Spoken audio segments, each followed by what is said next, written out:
Our first guest is one of the busiest actors around. She currently stars in Trolls World Tour, the Quibi series Dummy, and the brand new series on HBO Max, Love Life. It's the brilliant, the mighty, the stupendous Anna Kendrick is here. Hi, friend. How are you? How are I'm you? good. I'm so sad I'm not seeing you in person. Well, we were supposed to be spending a lot of time together. We were going to do some press and promotions, and here we are. Oh, it's a crazy world, friend. And I feel like I'm definitely missing my like semi-annual moment of hanging out with you because I think, you know, I was expecting to see you on the Trolls World Yeah. Tour. And And every time I see you, you give me like some kind of lovely pep talk or some little nugget of advice that I carry around with me. So I'm very sad. well, I am also sad, but it's lovely to see you like this over a screen. Nonetheless, it really is now. You're here in Los Angeles. I know that you went to one of the protests to the march in LA. Tell me about that. How was it? How was your experience? My experience was really positive. It was really moving and meaningful. And I found it to be totally peaceful. Mm. And I had been nervous about going because, you know, there's been violence, but it was so wonderful. Um, and I actually left after a few hours because I'm an old lady and I can only be on my feet in the sun for so long, obviously. And I had a funny experience where, you know, I looked at my phone, you know, after about 20 minutes after leaving, and I saw, you know, that there were rubber bullets being fired and that there was, you know, a cop car was on fire. And at first, I honestly thought that that's a mistake. Like that can't be true. I was just there, you Mm. know? So it is really a confusing time to have been there and been like, it, you know, when a situation is escalating and things are about to go crazy and the situation feels fraught, and it just wasn't that. So it was pretty alarming to see what happened so soon after leaving. Yeah. How have you? Is there anything that you've found or lent on any book you've read, anything at all that's helped you get a better understanding of these issues right now? Yeah, well, I've been doing, you know, throughout lockdown, throughout quarantine, I've been doing these kind of family movie nights, you know, these like remote family movie nights, which is, you know, been very lovely and bonding. And it's usually some like Disney film, Back to the Future, that kind of family film. And last week, you know, my mom said like she didn't really feel right about escapism right now, you know, about distraction. Sure. And so I suggested that we watch this wonderful documentary about James Baldwin called "I'm Not Your Negro," Mm. and so we watched that Yeah. as instead. And you know, growing up, like, you know, my dad showed me, you know, movies like Mississippi Burning and, you know, To Kill a Mockingbird, and my mom gave me a Bell Hooks book when I was like 16 or 17. And I say that to, you know, encourage people who are maybe feeling like, well, my family's not racist, I don't have to do that. You know, to always be deepening your understanding of it. And I think that was a really nice way for us to do something together as a family. And this week we're going to watch the 13th, and you know, I think Yeah, that's a brilliant thing to. yeah. I mean, So I how think have you? that's something you can do with your family if you are looking for something like that. For sure.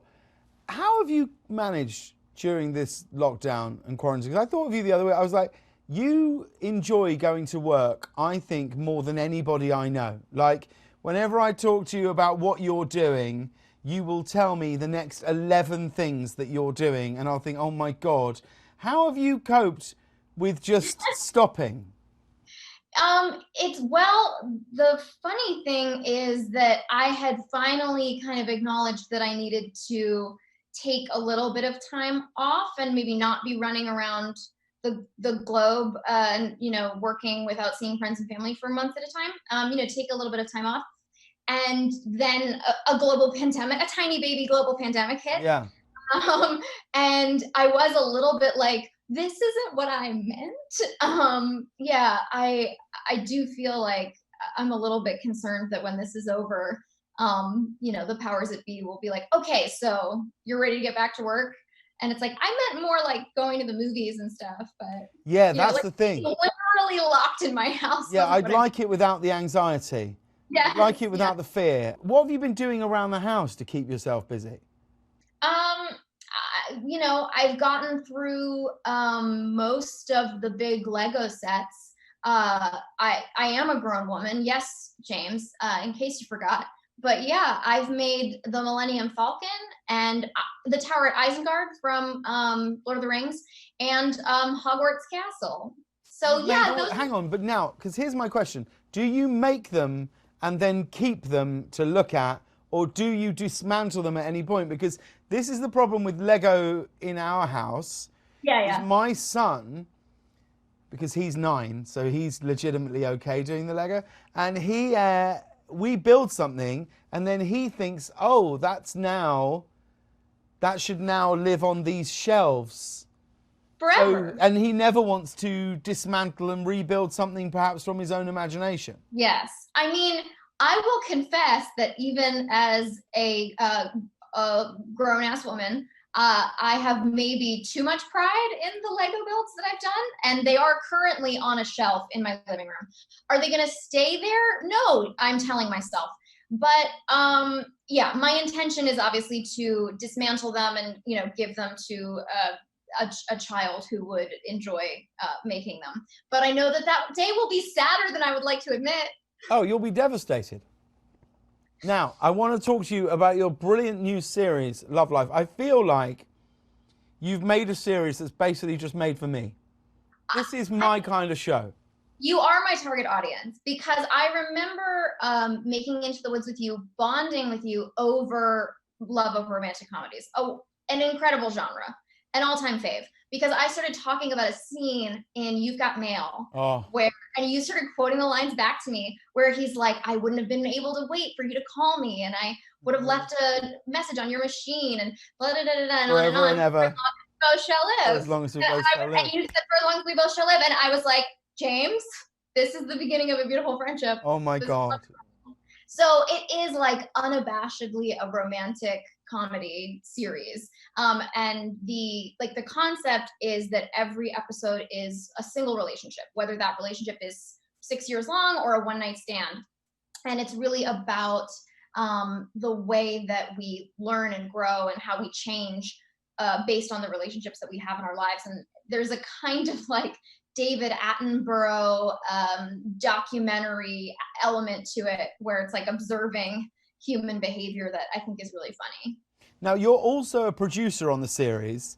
Yeah. What is producer Kendrick like, as opposed to actress Kendrick? Do you just start throwing your weight around?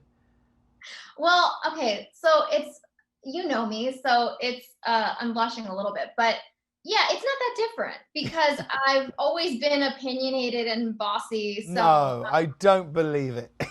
So it's more like instead of it being like a character flaw, it's part of my job description. Sure. So it's the difference is not huge, but it is really wonderful to feel like that I have a voice and a say in how things go. Now, the cast on the show is brilliant. Did you have much say in casting? Because it's kind of weird if you're a producer and you're casting people to be your love interest across, what is it, 10 episodes? Well, initially, we had most of the series kind of laid out, but the characters of the love interest weren't super defined yet. It was more just like a concept for an episode, and it was about a paragraph long. And so I submitted some ideas for casting, not really knowing specifically who, what kind of characters they were going to be. And I realized like, oh, this is just a list of people I want to make out with. And this is not a super professional look for me. So I definitely like held off. And then, once we started getting character descriptions and stuff, I was sort of back to being plenty opinionated. And we just got, an embarrassment of riches with the cast. Well, I am so excited for this show. And I'm also excited that they're going to drop it in a different way now rather than once a week, because I think this is something I'm just going to devour immediately. I know. I'm actually really excited. So it was supposed to be one episode a week, and then the viewership was so strong that they decided to release them in chunks. So there's like 3 more coming this week, and then the rest of them are going to be available next week. So that makes me really happy that people are responding to it that way. Well, let's take a look at a clip from Love Life. The first 6 episodes are available right now on HBO Max. Well, this is nice. It is nice. I've missed you, my wife. I've been so busy touching butts with Hosier in there.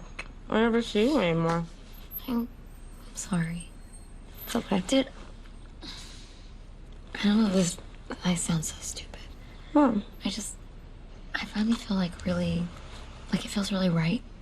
It feels just, like, I'm excited. I'm so jealous, you jerk.